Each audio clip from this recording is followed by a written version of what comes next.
I tell you. Each of my gurus, they poured their life on me. The clarity with which I can grasp all the great spiritual principles and explain.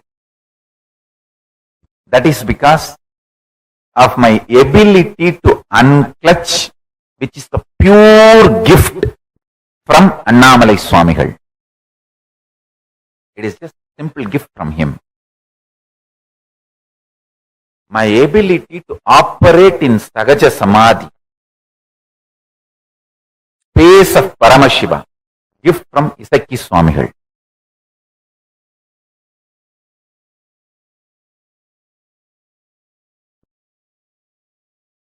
All my Guru's glory is only my life. My ability to be in Ajapa Japa state. I can actually keep the Japamala whole night. Even if you think I'm sleeping, the mala will be rolling in my hand continuously. That is the gift given to me by Yogi Ram Surat Kumar. He is the Ajapa Japa Purusha. He is actually the embodiment of Ajapa Japa. He gave me the gift of Ajapa Japa.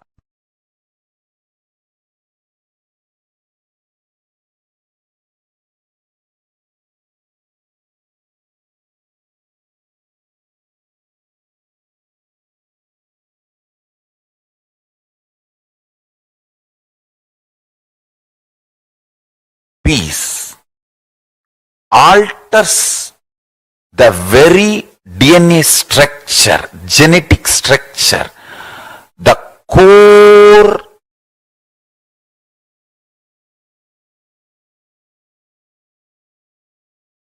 Anu Mahat structure. Understand? Anoraniyan Mahato Mahiyan. The consciousness in you is atom inside the atom, Mahat, more than Mahat. That Anoraniyan Mahato Mahiyan. That consciousness starts growing in you with more and more peace-based powerfulness developing in you. Nothing can be compared to unclutching. Spend more and more time, energy in unclutching. It will never be wasted. Time spent on unclutching is the most productive time for you in your life, because unclutching completely makes you altogether a different material. Understand? It makes your very biomemory, muscle memory, core structure, molecular structure, genetic structure, DNA structure, everything. All the 8 energy flow circuits, 7 energy flows, 1 the pure conscious explosion. So totally 8 energy flow circuits exist in you. All the 8 explodes when you unclutch. Understand? Unclutching is the space of Sri KAILASA.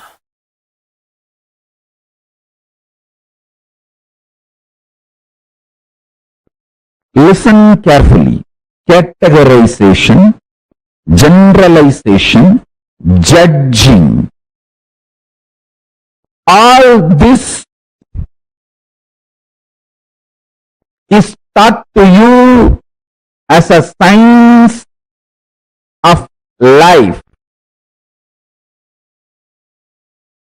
But all this leads more and more delusion. Listen carefully. I wanted to put this on record clearly, generalizing, categorizing, classifying, passing judgments about people, about situation, about communities, about societies, about political parties, about the world happenings, all this is absolute delusion due to non-involvement. Delusion-based decisions are bound to lead to suffering and more ignorance. Life does not demand you to deal too much of information or too much of stress and the load and fear and insecurity. First, understand that your life needs only simple decisions from your Paramashanta Swarupa. For example, when you are thirsty, water bottle is there in front of you, just pick up the bottle and drink.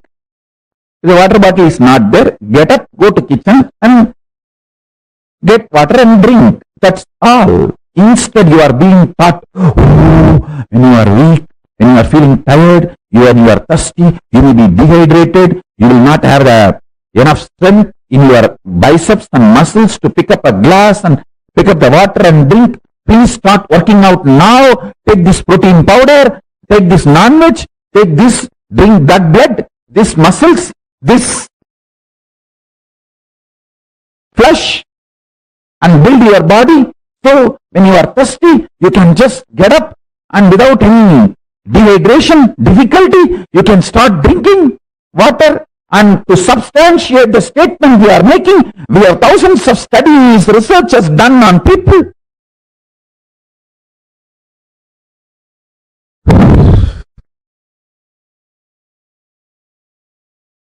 Listen. Practice this simple Paramashanta Swarupa for a few days.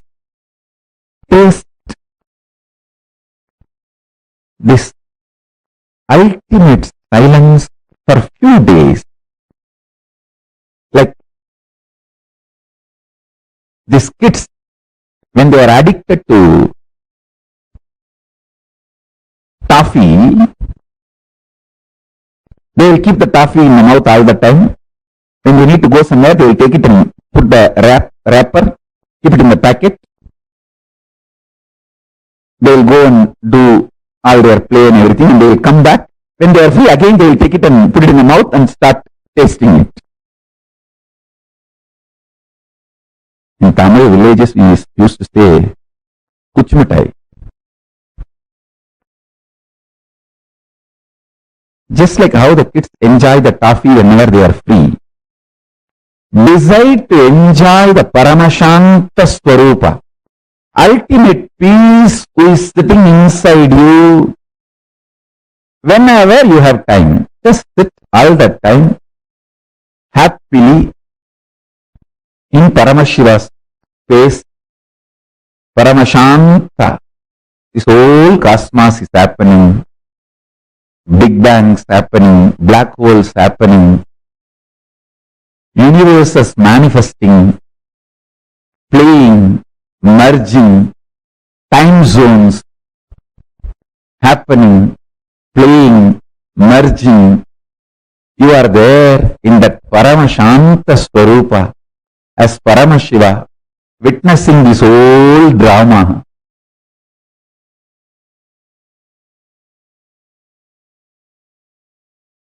If you just bring the oneness to your intellectual understanding and your inner cognition, apply that in every aspect of your life, relationships, health.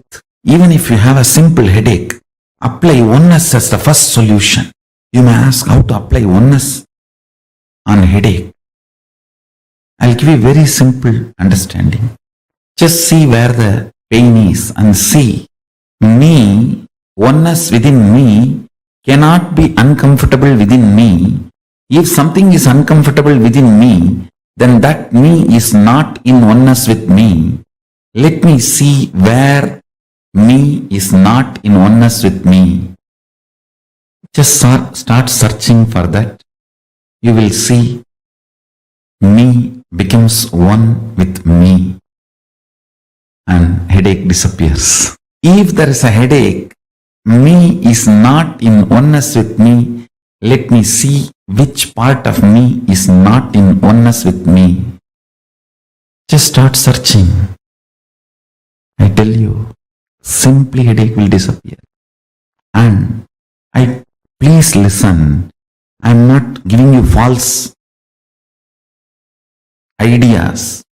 Just take little sacred ash. Tell Paramashiva, "Oh Mahadeva, Paramashiva, I know oneness is an energy which can be mixed with any object, and that object will manifest and radiate that electromagnetic energy of oneness. So let this sacred ash be mixed with that electromagnetic energy of your oneness. Let your oneness be invoked in this sacred ash and apply that on your forehead with the Mahavagya Nithyananda Paramashivoham. It is equivalent to applying oneness on your forehead, and you will see headache disappears. I am not giving you some method like a placebo, fluke, click. No. Understand? What I am talking is far beyond placebo. It is oneness effect, not placebo effect. The electromagnetic force, maybe I can use a new word, cosmomagnetic force of oneness can be infused into any object. You can infuse that within you and without you, both. Within you and without you, both. When I lived my Parivrajaka life, means body was moving around without will, devoid of will, just with the flow of Paramashiva, Prakriti and Purusha, Paramashiva and Parashakti. The sacred ash is the only medicine. That is the mosquito repellent. That is the blanket. That is everything. Cold, apply sacred ash. Mosquitoes, apply sacred ash. Animals are in the forest and they may attack you, apply sacred ash. For anything, applying sacred ash was the solution. I'll take the sacred ash, invoke the powerful oneness cognition into it, the cosmo electromagnetic energy of oneness. Infuse that into that sacred ash and apply all over the body. That's it.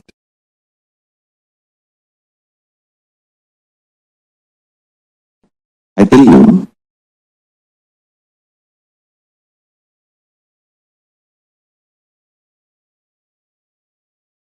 this is one of the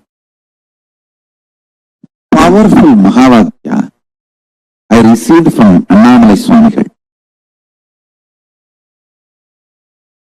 This is, I should say that from the Ramana Sampradaya, the tradition, ecosystem of Bhagavan Sri Ramana Maharishi.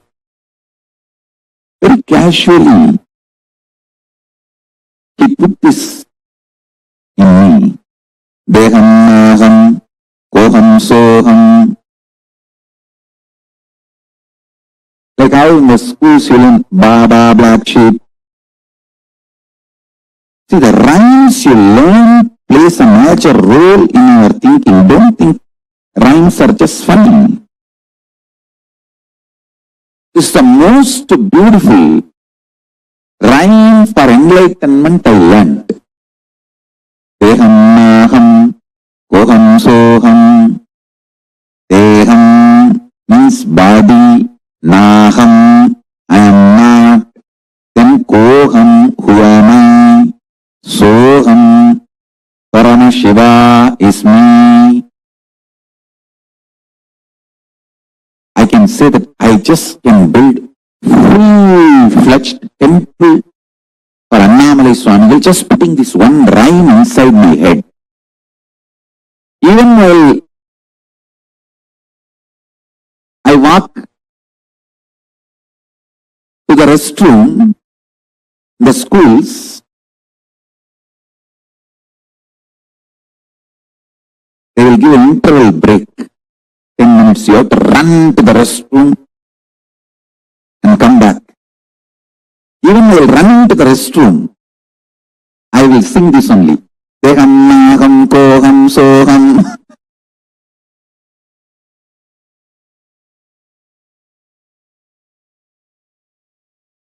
Nikku nenjurudi Annamalaiyaane. Mannin mahimayo. Kaathin kirubayo.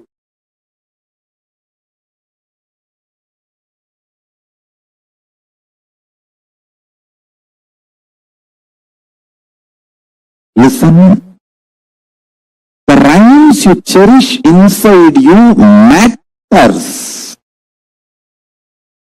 The words you cherish inside you matters. The words you cherish inside you for 6 months will become reality within a year. At least it will become like a echo chamber for you. ECHO. Echo chamber for you, around you.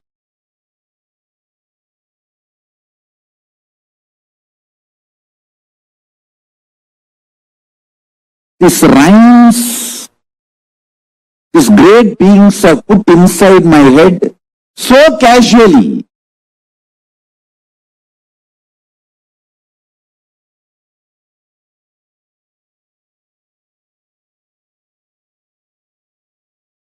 I started doing to Annamalai Swami because he will give that candy and all that for the kids. Whoever brings to have his darshan, candy and other treat, he will give it to all those kids.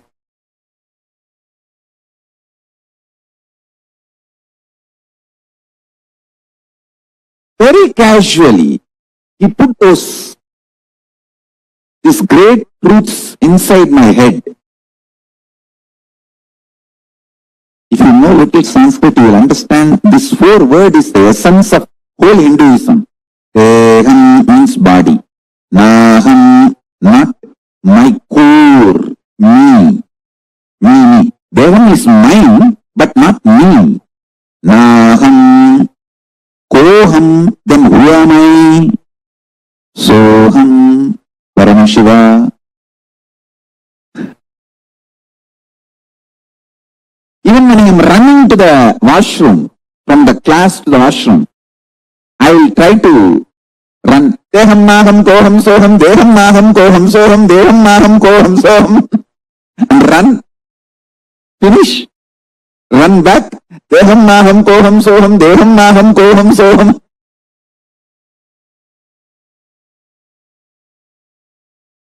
This constantly going on with this created a kind of an echo chamber around me.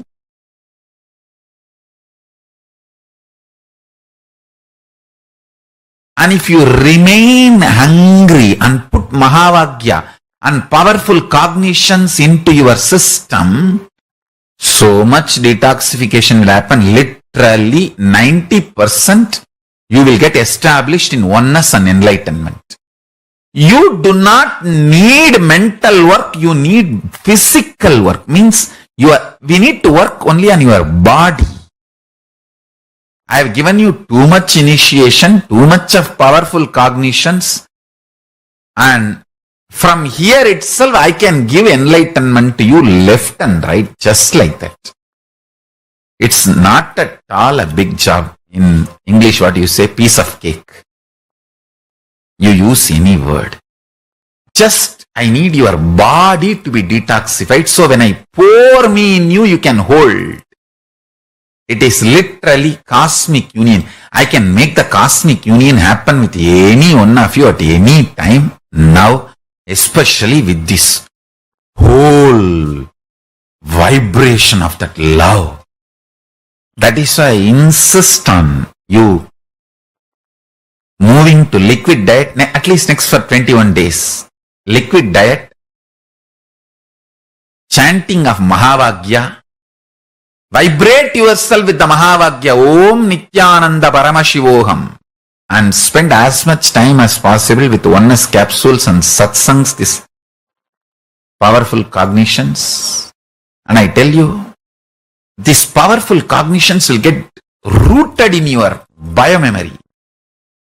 When you don't give the job of grinding food to your intestine, see, you have three things 24 hours happening in you: blood circulation, breathing, digestion. You cannot stop blood circulation. You cannot stop breathing. But if you just reduce the load of digestion, both get impacted. The breathing becomes very deep and the whole blood circulation becomes so pure. Consciousness, the pure Paramashiva, starts reflecting in your system more powerfully in a higher frequency. I am giving you all the real secrets of Raja Vidya. I am giving you all the original secrets revealed by Paramashiva to Devi, Devi to Vishnu, Vishnu to Brahma, Brahma to Surya, Surya to that whole Surya Vamsa. And what Krishna says in Bhagavad Gita, that he gave these signs to Surya, and from Surya to Ikshwaku, Ikshwaku to Manu, and the whole Sampradaya, Surya Vamsa, Sarvanyapita. That whole parampara, whatever secret was stored with that kings, that Raja Vidya I am giving you. Work on body. Only middle class people work on mind. Kings, elite people work on body. Work on body, I am telling you. Middle class people eat and waste their life. Royal elite people don't eat. Just drink, build the body.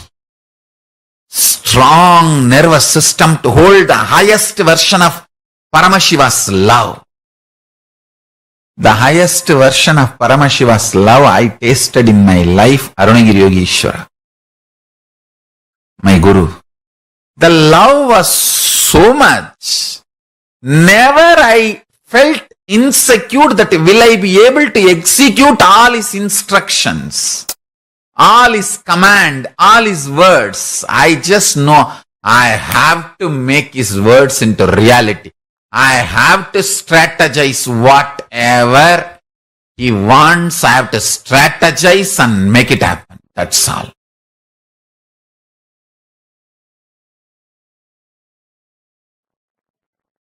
Absolute unclutching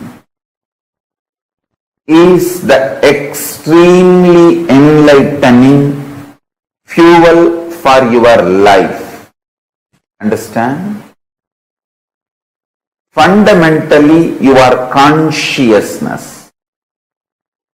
What excites you, what triggers you into action, what makes you fully alive, awakened, that is your resource, your fuel. Listen. Your fuel.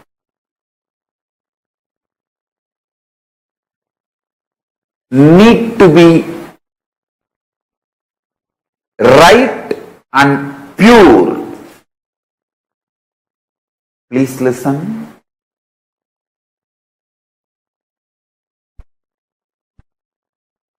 if you use the right fuel, right resource to excite you, inspire you, energize you, you will have respect for yourself. You will have respect for yourself.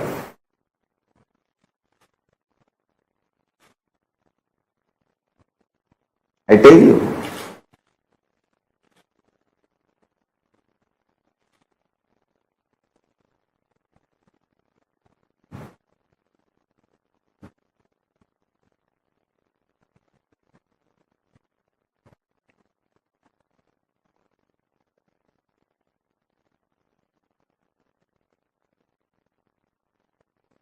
If you use meat as fuel for your body, slowly but very definitely, even you will lose respect for yourself. If you use alcohol to pass your time, to pass your life, even you will not have respect for your life. Hey, to be deluded in alcohol, why should you assume even one body? You asked Paramashivam, Paramashiva gave you this body. If you are deluding yourself in alcohol and keeping you dull, passing your life, it is absolute abusal of your body. And Paramashiva who gave you this body.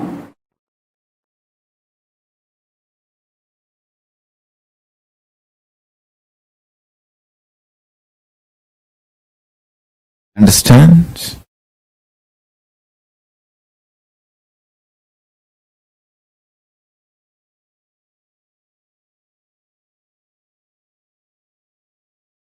When you start talking intensely to Paramashiva, just this three, listen. Forget about everything else. Paramashiva is real. And you start talking to him. You can be complaining, you can be crying, you can be talking, you can be enjoying, you can say, thank you for what you have given me, or you can be angry, saying that what have you done to me? Why is Australia fire is not getting put off? Why the animals are dying in Australia? You can talk anything you want. He's as older than sun and fresher than your breath. He is new to you than your own breath. He is old to you than the sun. Older than the sun, newer than the fresh breath you are taking inside. So you can talk anything you want.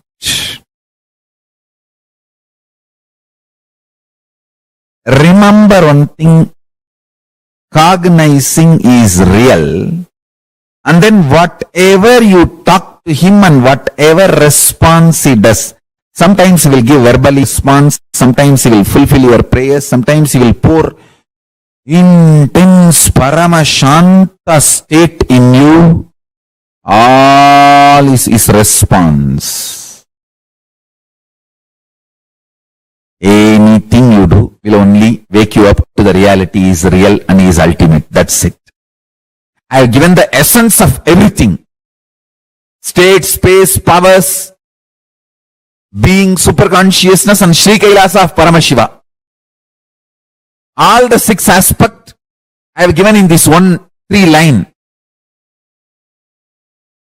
Paramashiva is real. The ultimate is real. And start talking to him intensely. It can be sweet, friendly conversation. It can be fight. It can be demanding. It can be aggression. It can be surrender. It can be screaming. It can be anything. Know that he is real and go on internally talking to him. Before sipping cup of coffee, tell him, Swamiji, here is a sweet coffee. Enjoy. Before falling asleep, tell him, I am resting in you. Make my brain fall in tune, so I manifest you. Go on and on and on, I tell you. Listen to this. Once you feel you are dreaming, and after that, even if you slip into dreams, all those dreams only leads you to waking up state. Only once you remember, I think I am dreaming and it's not all real. Even if you don't wake up and fall, you slip into the dream again.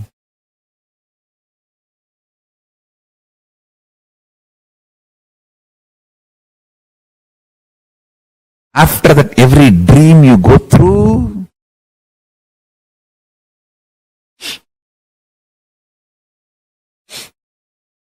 will only lead you to wake up. You will only wake up.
Nithyanandam.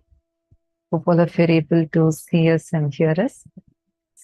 So beautifully, Swamiji had explained to us about the science of unclutching. How many of you understood what is the meaning of unclutching? How many of you understood this?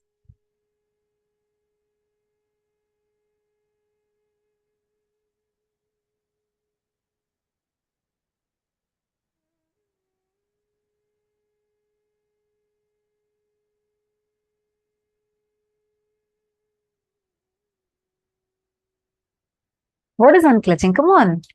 Each of you tell. What is unclutching? What did you understand as unclutching?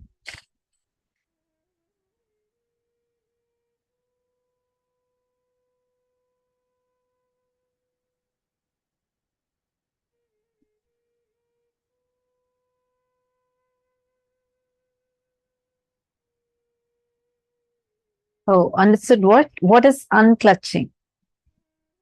Thoughtless space, releasing all thoughts, releasing completion.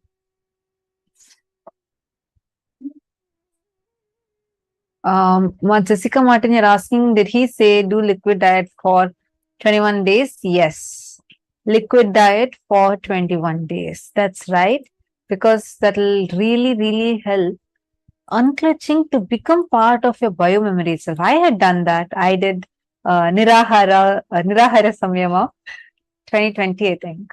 I did Nirahara Samyama for almost a year and a half. 2020 fully I did, and then 2021 half. And I was just on liquids. And it was so fun. Like for me, not just that I was not even experiencing hunger, anything like that, but like for me, it was so powerful. My very Shivansh is asking, Shivansh is asking, did you miss chewing? Not really.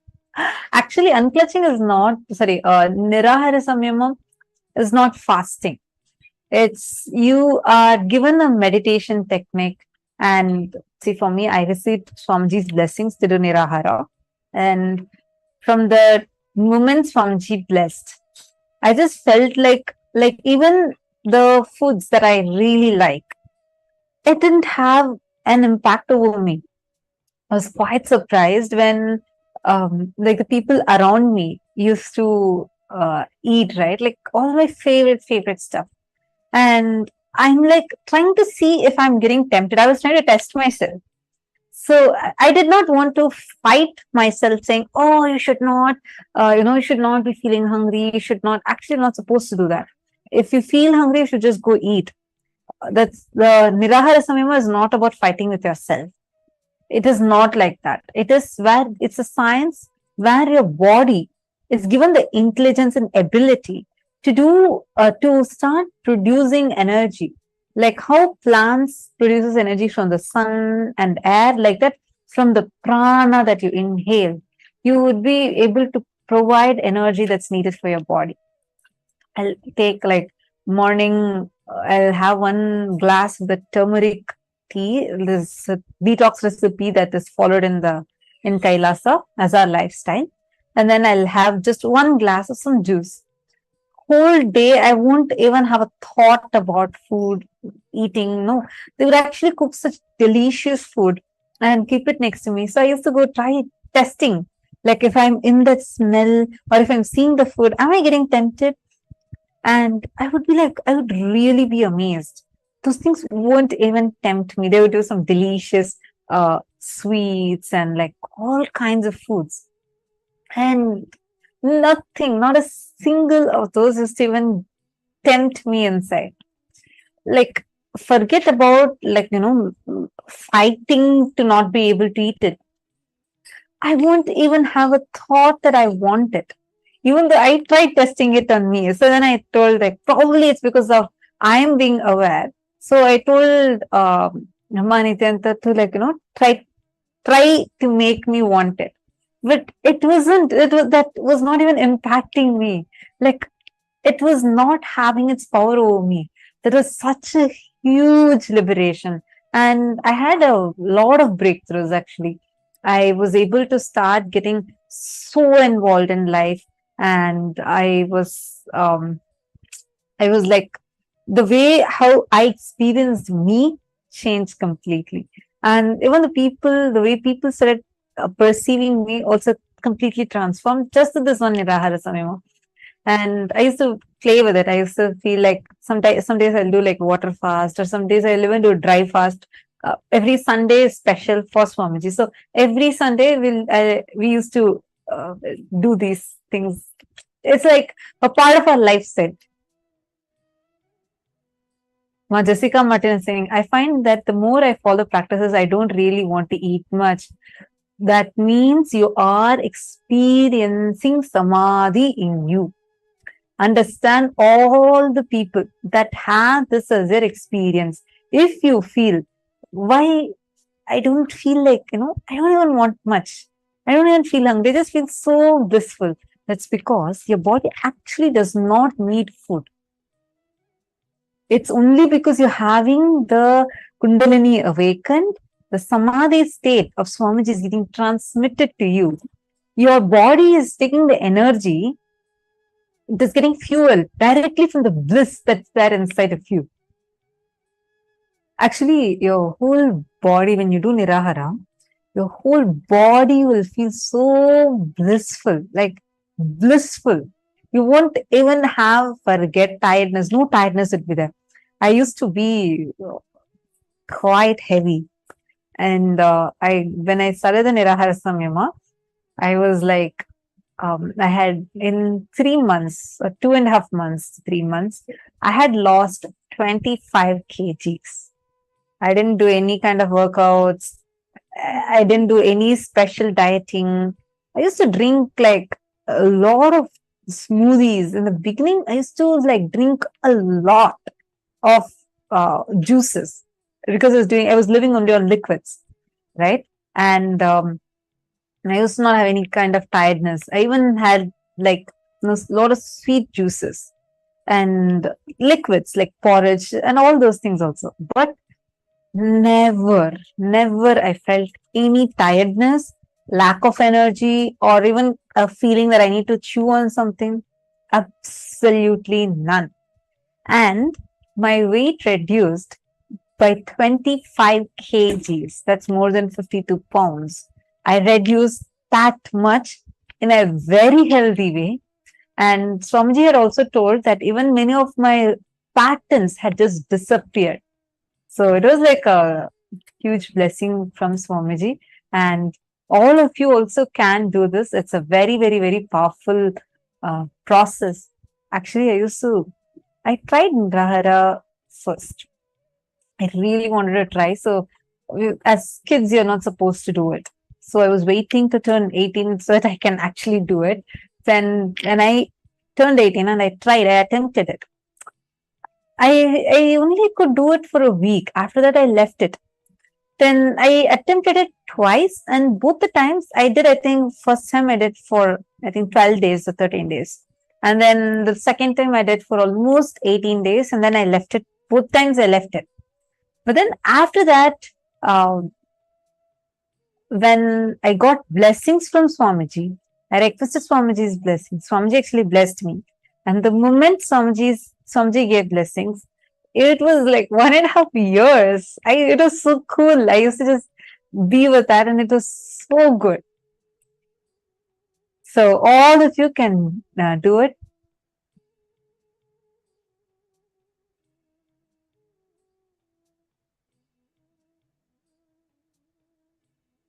Okay, Jessica Martin is also asking a question with sleep. I was just sleeping 4 to 6 hours, but for some reason, over the last week, I'm sleeping 8 to 9, and that is unusual. Since I started the new 108 yoga, I didn't sleep much. To share why this change, I would like to go back to 4 hours. I think, Mom, see now, since this is the intense, you need to hydrate yourself more. All the participants, please listen. Since you are here and doing processes that are of extreme high energy, your body would also get heated up, especially given that it's a virtual one and you're sitting here through the day and listening to these. The energy is so intense energy. You need to hydrate yourself much more water than your usual. So that's why you need to keep drinking a lot of juices. We highly recommend everyone, please have some juices. Continuously have more and more liquids for your body. And maybe we will also give you all reminders to drink water so that you all can just keep having water. And Ma Jessica, do this one samyama. All of you can do this. It is called as Jala Aushadha. It's an Aushadha process. Every night, take 1.5 liters of water in a copper bottle. The bottle should be completely copper or a copper vessel. It should be made of copper. Fill at least 1.5 liters of drinking water into that. You don't need to boil it, heat it up, nothing. Just fill and keep it. Next morning, as the first thing in the morning, even before you brush your teeth, as the first thing, as soon as you wake up, please drink that 1.5 liters of water fully. First, in the beginning, you may feel, oh God, how am I going to drink 1.5 liters of water all at once? Start. Try at least how much are possible, then give a gap and then again drink. But do not have anything else before you drink that water fully. You need to actually energize the bottle. Chant Mahavakya. Keep your palms on it. Chant Mahavakya 21 times. Connect to Swamiji and then drink that water. Do this every day. It will completely detox your system. Swamiji said it even removes all the parasites from your guts. It completely cleanses your parasites and you'll be so fresh. Your even skin will shine. And that will really help you even for the program also. All those who are even feeling like sleepy or like, feeling very tired, please start doing this. This is recommended for all the participants to do it. So just take a copper bottle and fill it.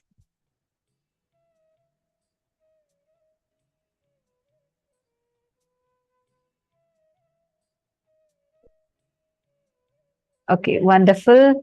Let's now continue with the session on unclutching.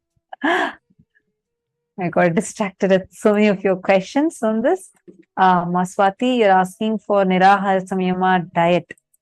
Actually, all of you can check out befoodfree.org. It's just B, not BE, just befoodfree.org. We'll ask our support desk team to post the link on all of your chats so that you can check it out. It's befoodfree.org. And you can go ahead and check out that link and sign up in that. You will be guided as to how to do the Nirahara Samyama, what's the process, everything. It's very, very, very powerful. Virupaksha, yes, that's right. Just the letter befoodfree.org. That's right. Okay. So now let's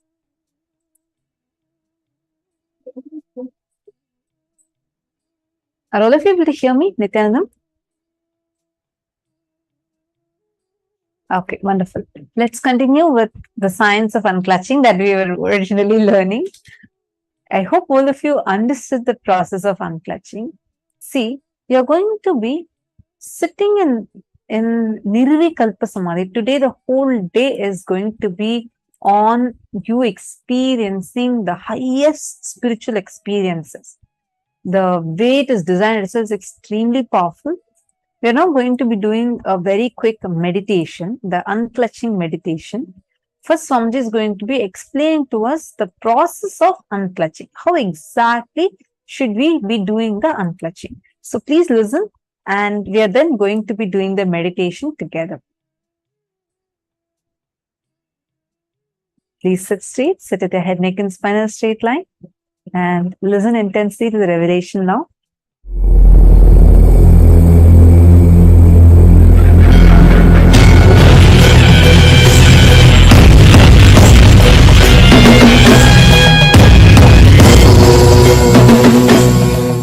I'll describe the technique, and you can do only one part, the unclutching part. See, the technique is 5-step. The first step, it's like a preparing you. The 3 steps are just preparation. 4th step is the unclutching, the exact meditation.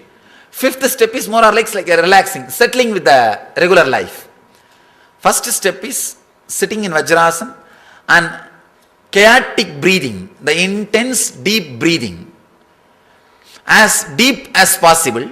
Let me show.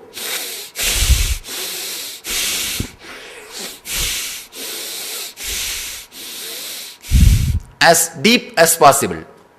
First 7 minutes. This, as fast as possible. The second step, it's one kind of a pranayama. Second step, intense humming. Let me show.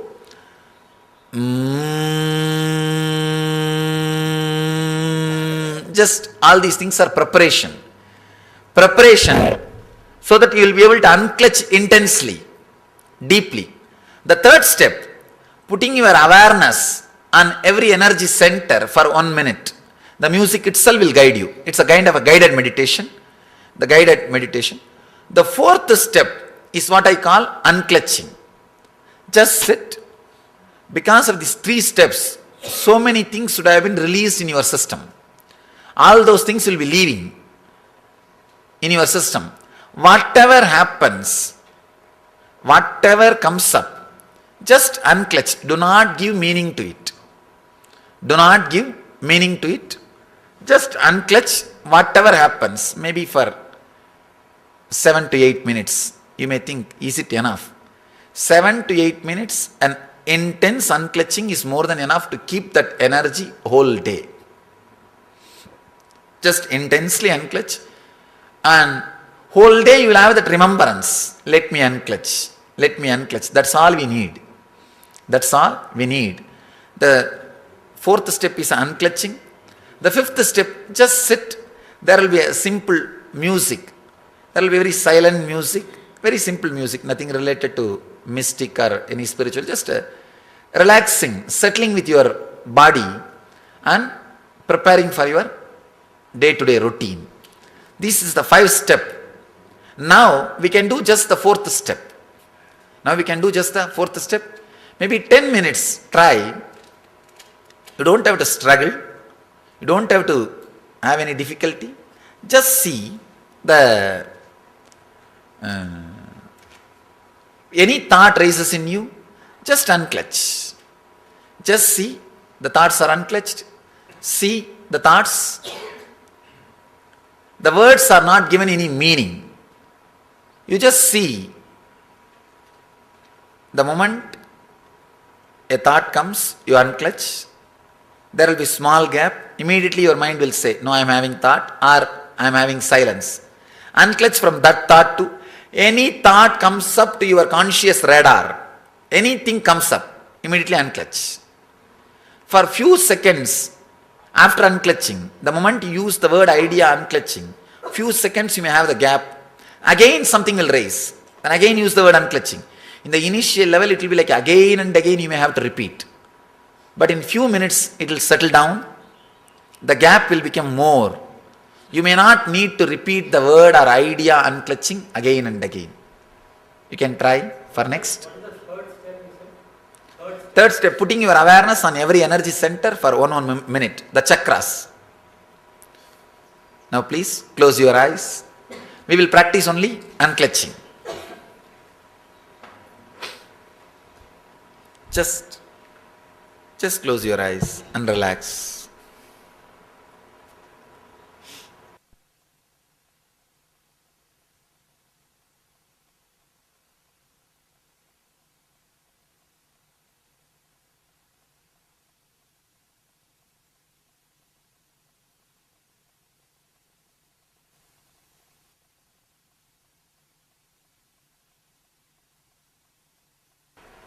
But if you go through this technique, like a first step breathing, then the humming, then visualization, the unclutching will be very intense and deep.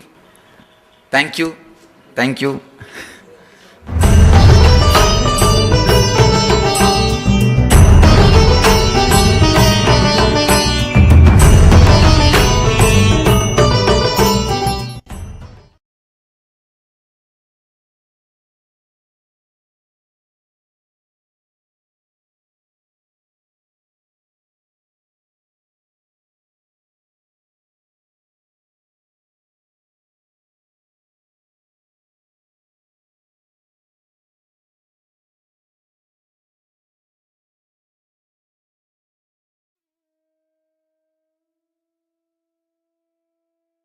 Thing means neither creating a thought nor sustaining a thought, destroying a thought, just witnessing what happens as it is happening without any kind of a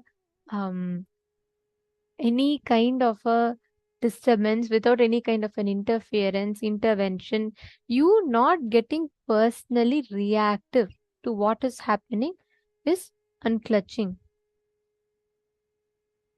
Any thought that happens in you, you not being attached to it, which means you may wonder, what does it mean? I'm not attached to any of my thoughts. Yes, understand, there's a very beautiful science that Swamiji is teaching in this. Many times when you're sitting by yourself, think about it. The moment some thought comes in you, it has to trigger a certain emotion in you, correct? That's how all of us function. Either it should create some pain, it should create some joy, it should create some sorrow, it should create some anger. Some or the other emotion gets triggered in us every time a thought happens in our inner space. Unclutching is your ability to consciously witness the happening without getting caught by the thoughts, without getting caught into the rut of the thinking. If you just take 5 minutes and observe your thoughts, right, you will see actually your thoughts have no relevance with each other. Your thoughts have absolutely no kind of a this thing with each other. There is no relation between one thought and another. But you start consciously cherishing that in your inner space, where you start engaging with the thoughts and you start getting personally attached to the reactions. And what you start doing every time some thought happens in you, let's say you remember suddenly about your exam that's coming up, you get fear triggered in your system, you get all sorts of things, and then you take the thinking to the next level. You start worrying, you start clutching. Listen very carefully. Unclutching is not trying to suppress, it's not trying to ignore or pretend as if thoughts don't exist. No, you cannot do that. Actually, the more you suppress, try controlling your thoughts, it will only become more and more. Every time you try to stop your thoughts, your mind will start giving more thoughts. Just try it. You're only adding more and more thoughts. Unclutching is not about you trying to control your thoughts. It's not about you trying to see, what kind of thoughts are coming. No. Unclutching is where the words are flowing, thoughts are flowing, but the response to the thoughts are not happening. Do not associate that thought with either it is a joy or it is a suffering. Don't give any label to that thought. Just watch your thoughts. Are all of you understanding? If you're all understanding, could you all put yes in the chat? Is it making sense?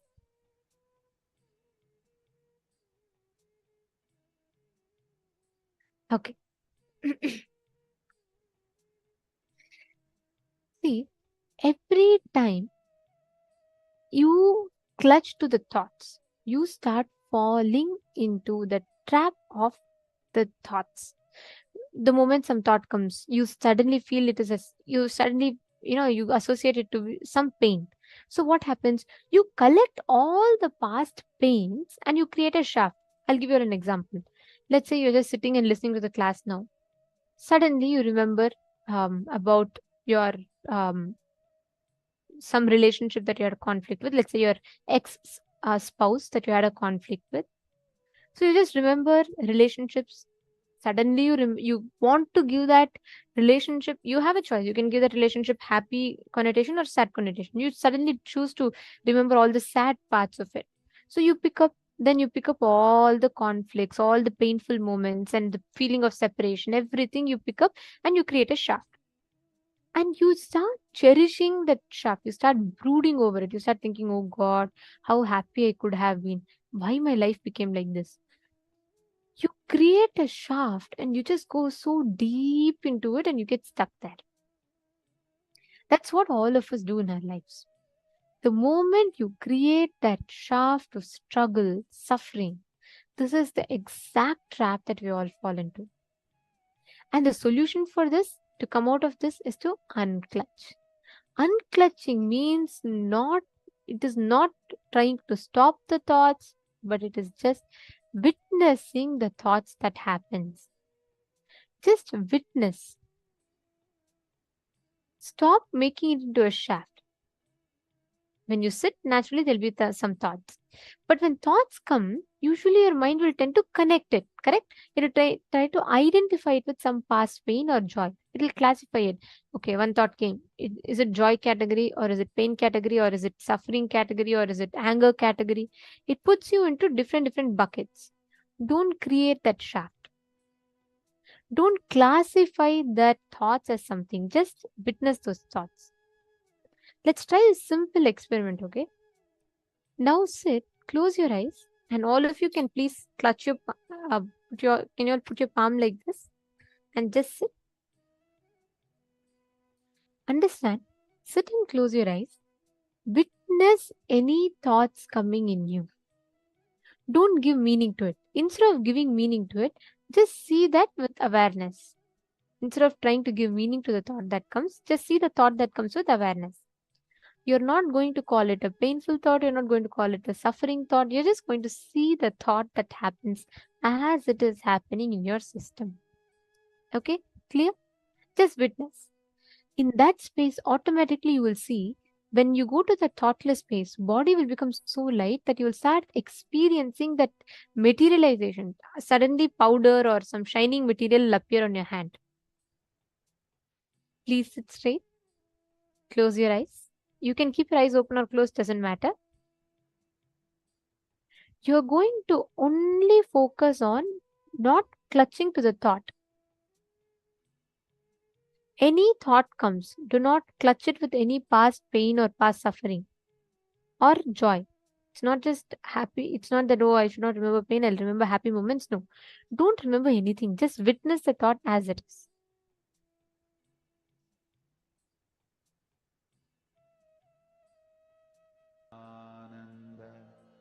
Do this intensely.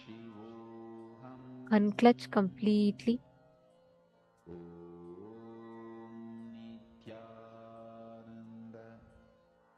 Do not create a thought. Do not sustain a thought. Do not rejuvenate a thought. Just witness.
Relax.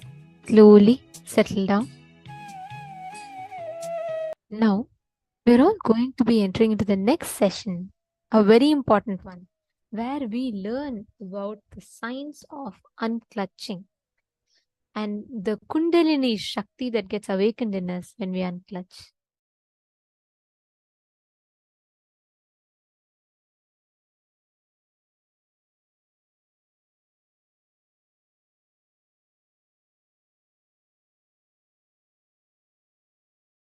Shiva is the source.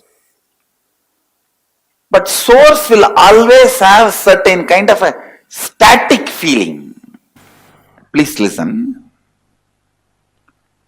All source material will have certain kind of a, just being static. But making the source material active, like an atom, that is a source material. But if it is static, it is not going to be directly useful.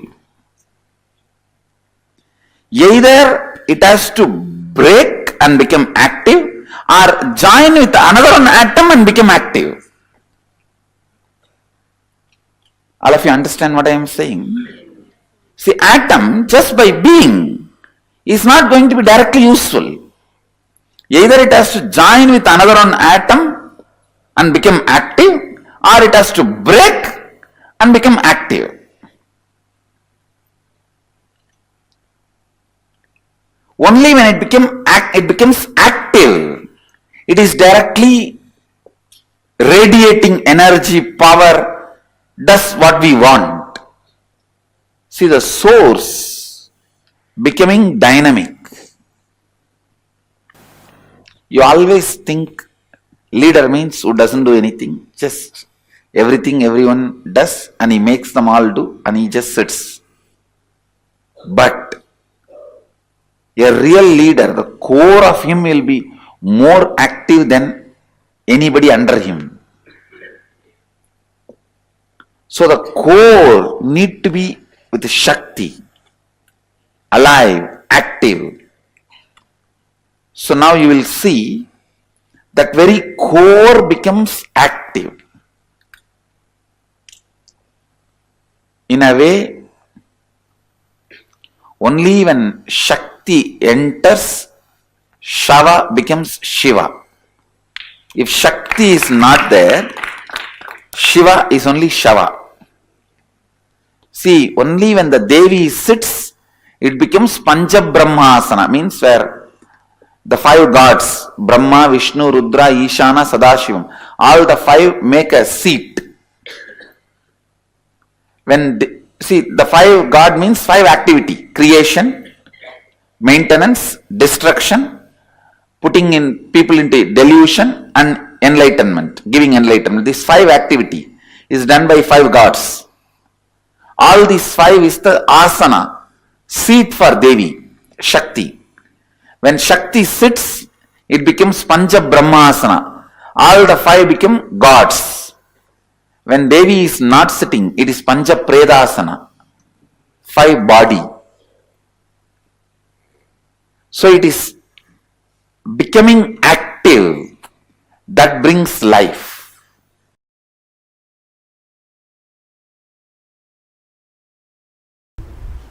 The excitement created by verbalization, excitement infused by visualization, excitement infused by the Kundalini awakening, your consciousness waking up. These are the three levels of Shaktipada you go through. Every day in your life, these three Shaktipada, any one you go through, or all three. But always in these three something will be happening.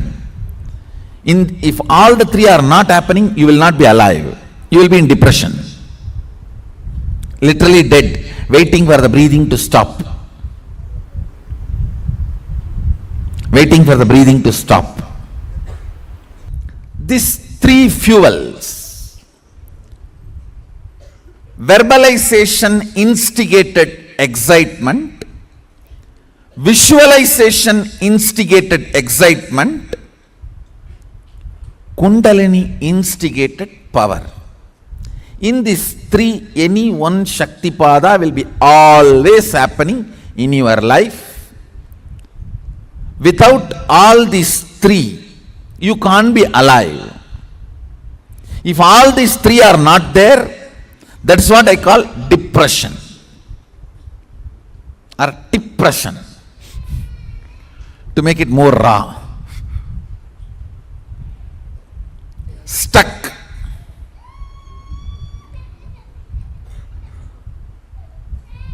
Not knowing what to do, not moving what to do, not flowing with life.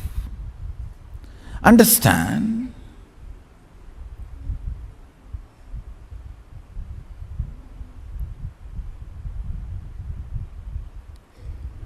More and more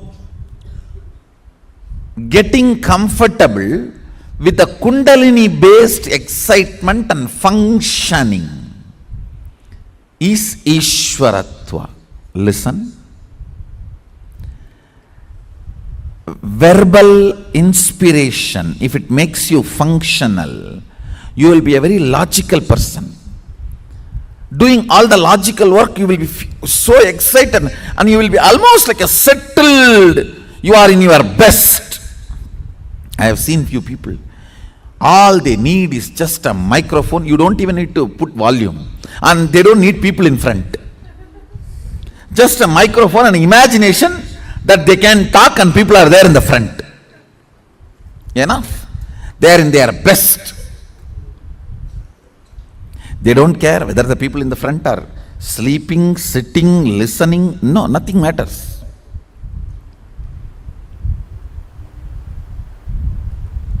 If you are visualization excitement person, you will forget even your food by painting or dancing or carving. I still remember there was a period in my life just decorating deities. I'll forget day and night. I tell you, decorating deities physically and taking care of the cows physically is one of the best vatavarana for your muscle memory and biomemory. Anybody feels stuck in your life, feeling confused, stuck, confused, don't know what to do, no inspiration. Understand, when you don't have inspiration and you want to hold on to your outer identity, you want to continue to keep up your makeup and arrogance, you become worst cunning. Now, you have to make up for all your failures by lying.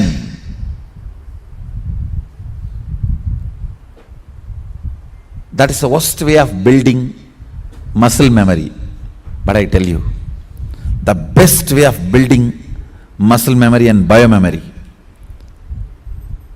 when you take care of the cows, you see, please understand, cow is not something I am talking about because I am born in Hindu tradition.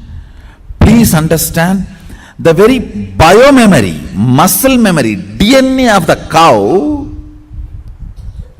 awakens certain energy in you, joy, peace, completion, sacrifice. No wrong fuel is possible. Fuel has to be right.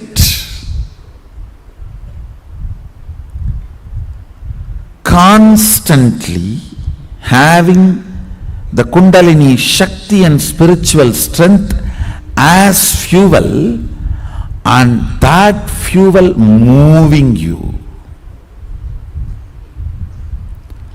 And when that fuel moves you, every small action you do will be power manifestation. If you make a call, it will be a boon for him who is receiving. If you answer a question, it will be solution for that fellow.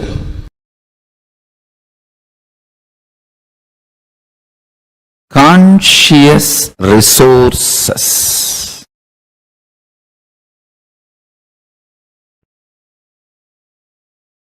Awakening intense, pure, unclutched space.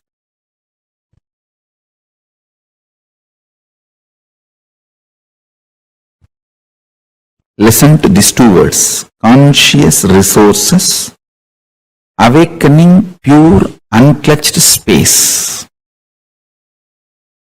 These two supports one another. If you start manifesting power, conscious resource, that inspires you to unclutch. Unclutching makes you experience more conscious resources. More conscious resources makes you more unclutched. Like a Nirahara Samyama is one of the conscious resource. Ability to deal when your stomach is throwing tantrum. I need food, I need pizza, I need burger. Ability to handle your stomach when it throws tantrum is a conscious resource, and that inspires you to unclutch. And unclutching makes you manifest more conscious resources and makes you manifest powers. When you manifest power, you know the Kundalini Shakti oozing out from inner space and does wonderful, miraculous things around you.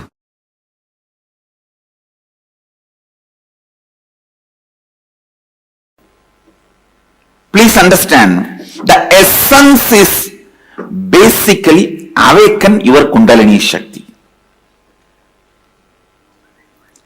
Awaken your Kundalini and raise it to the highest peak frequency.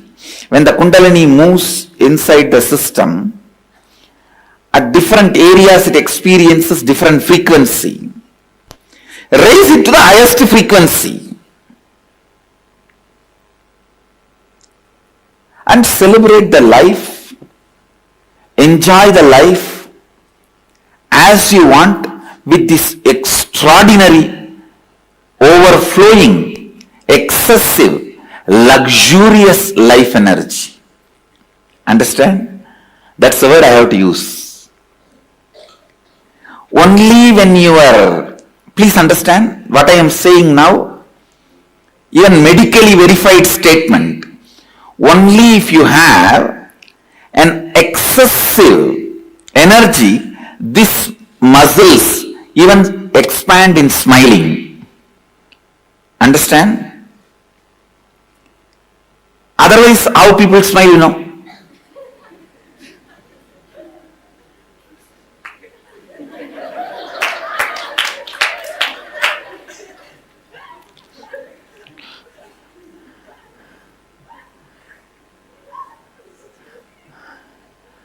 Now I'm telling you, life should be lived with luxury of energy. I am telling you, if you think the car you drive, the chair you sit, and the house you live, that only demonstrates your luxury. That is the symbol of your luxury. You are cheated. You are just cheated. It is the luxurious energy you carried in your stomach, in your heart, in your throat, in your face, in your crown. That is luxury. That is the best luxury. I tell you, when you wake up in the morning, The energy you carry in your stomach is, are you carrying a cramp, or are you carrying the gas, or are you carrying an uncomfortable acidity feeling? What are you carrying in the stomach when you wake up? And by the time you get ready for your everyday routine, you remember your everyday, what is the energy you are carrying in your heart? The moment you remember, you have to go to your office, you have to meet your family, you have to meet your team lead, you have to meet your team, you have to meet your boss, you have to do your everyday actions. What is the experience you carry when you remember your everyday routine in your heart? What's the energy you feel near your chest? That decides whether you are living luxuriously or not.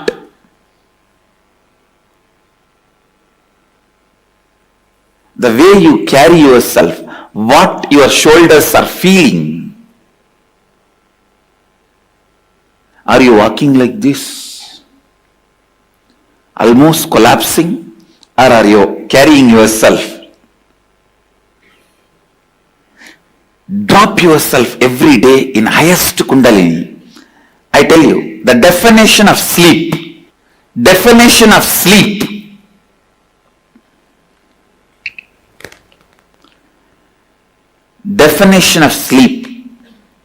you should never feel tired, bored when you close your eyes and rest your body. You should not be feeling restless. Understand? Restlessness means insomnia, sleeplessness, turning this side, that side, tossing around. Neither you should be exhausted and drop yourself in the bed and fall asleep, nor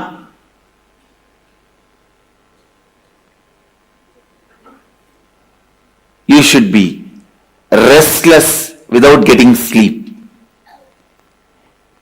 It should be just entering into the energy space. And it is possible. I am not giving you any great theories. No.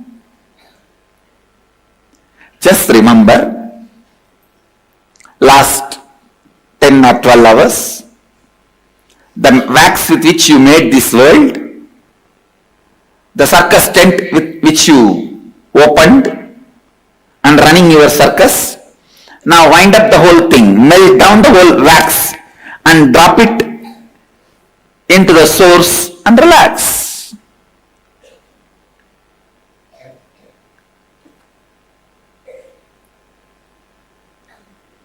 The circus tent, the poles and the cloth and the lamps, rings and the ringmaster,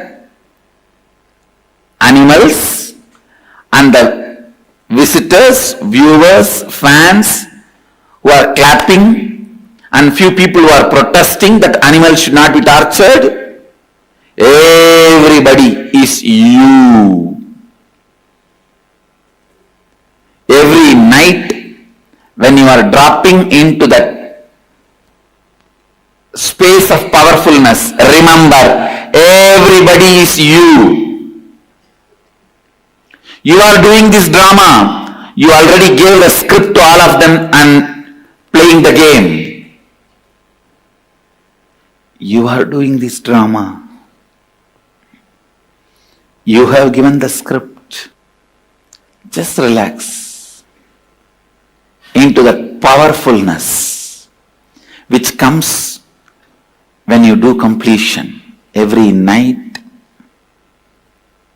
before falling asleep. Just complete whatever incompletions you remember and fall into that powerful space. Fall into that powerful space. Neither you should be tired or bored or exhausted when you fall asleep, nor you should be restless, sleepless.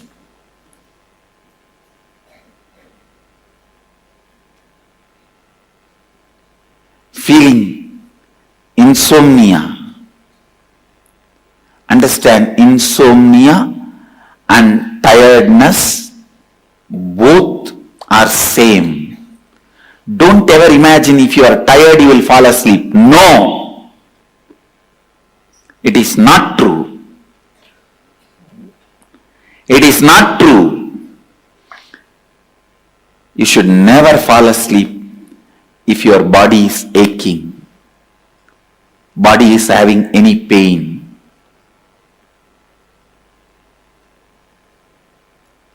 Complete with all the physical, mental pains, boredom, all that, and just drop. Complete. When you fall asleep in the space of completion every night, your Kundalini will be raised to its peak. Because awakening the Kundalini and keeping it in its peak is more easy in the night time while you fall asleep than in the daytime. Because in the daytime there are so many distractions. Even if you raise your Kundalini up, the moment you see your spouse, it comes down, tatak. And then you remember Anandagandha, this, that, completion, and bring it up. The moment you see your boss, tatak. And then you do something and tak, tak, tak, tak, tak, bring it up. The moment you see somebody who gave you the loan, thumb, down. It just goes up and down like a roller coaster. But in the night time, if you just relax into the space of completion and soak yourself, drop yourself in the Kundalini energy, listen, then you will just have the luxury of life energy, Kundalini. Luxury of the Kundalini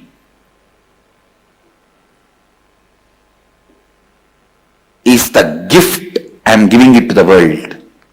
Understand? Anybody who claims you are my disciple, follower, devotee, you should have received this gift, luxury of Kundalini.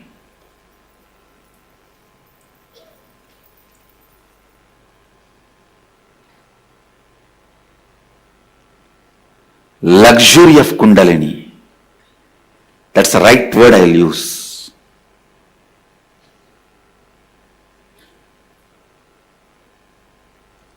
No question of any powerlessness. The way you carry you, the way you walk, talk, sit, see, people should know you are carrying a VIP inside you.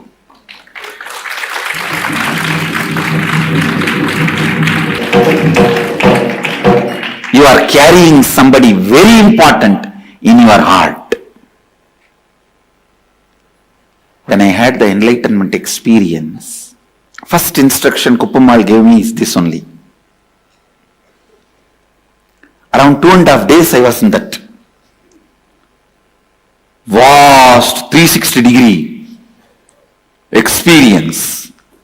It will feel like as if the whole sky is centered on my Anandagandha. If I have to put a cartoon, huge, the whole sky, and I have to bring 2 lines and connect it to my Anandagandha. It looked like a huge balloon which is tied to my Ananda Gandha, and that balloon is the whole cosmos.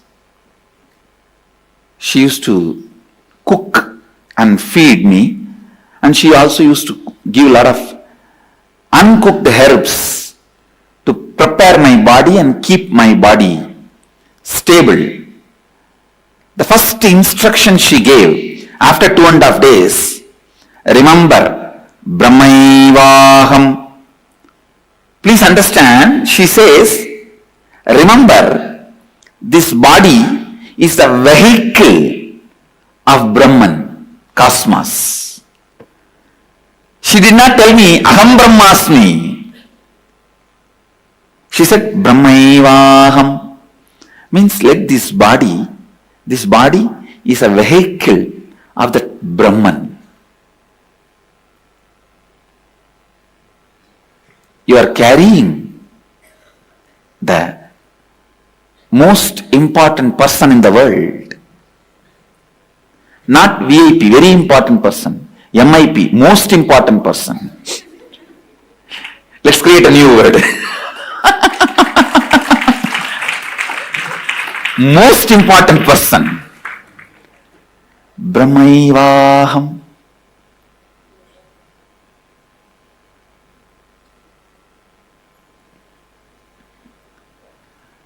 Luxury of the Kundalini.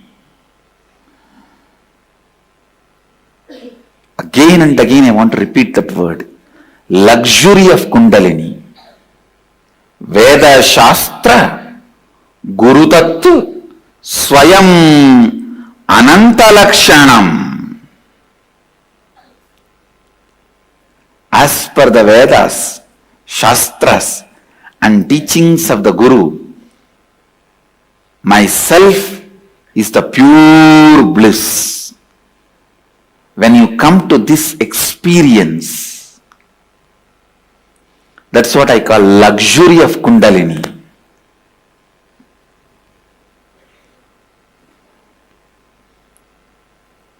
How you carry your shoulders and neck every day when you walk out of your room to live your life.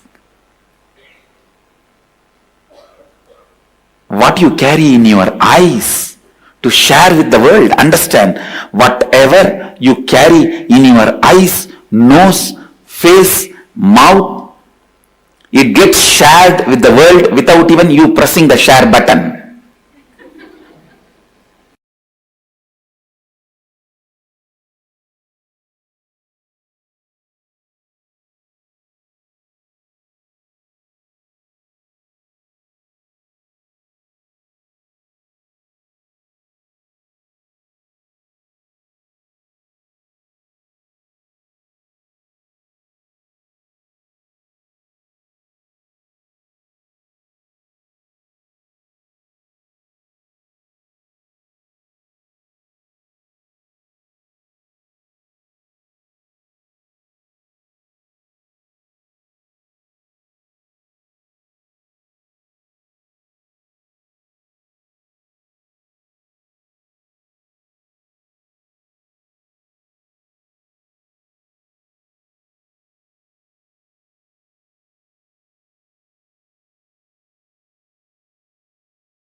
inbuilt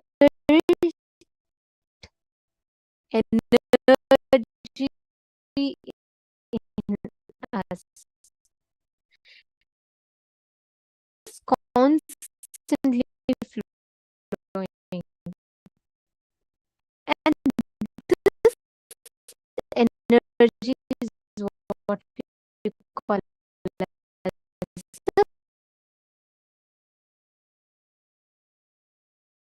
us have.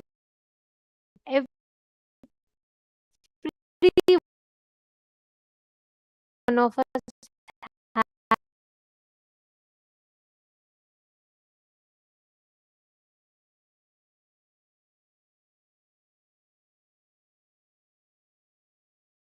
this kundalini energy. But right now is not being used. It's let's say you have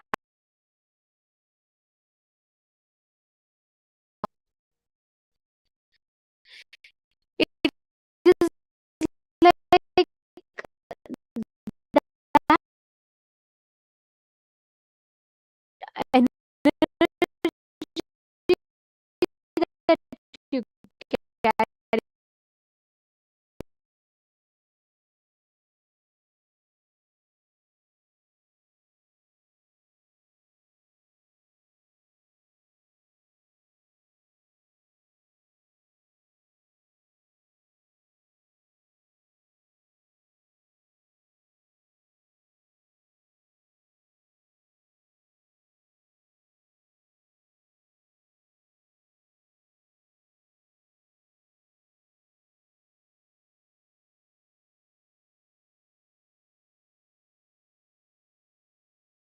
has 72,000 energy. The water can't flow through it. I flow.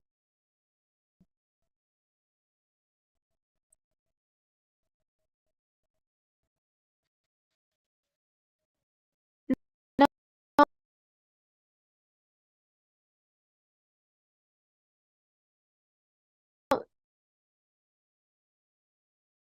awaken your ability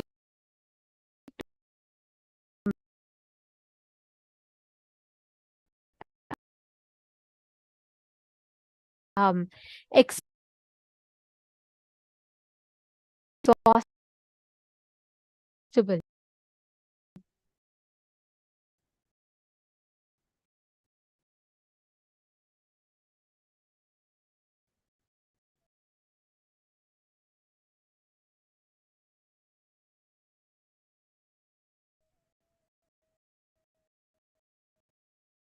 All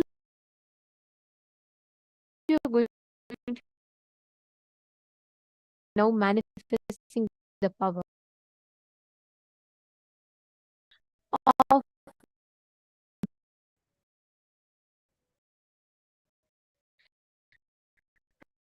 and you're going to be manifesting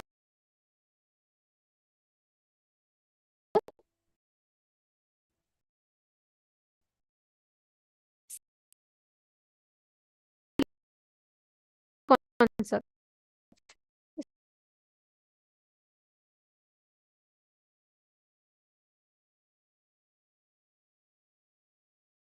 Okay, Make sure that's take side of you.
Om Nithyananda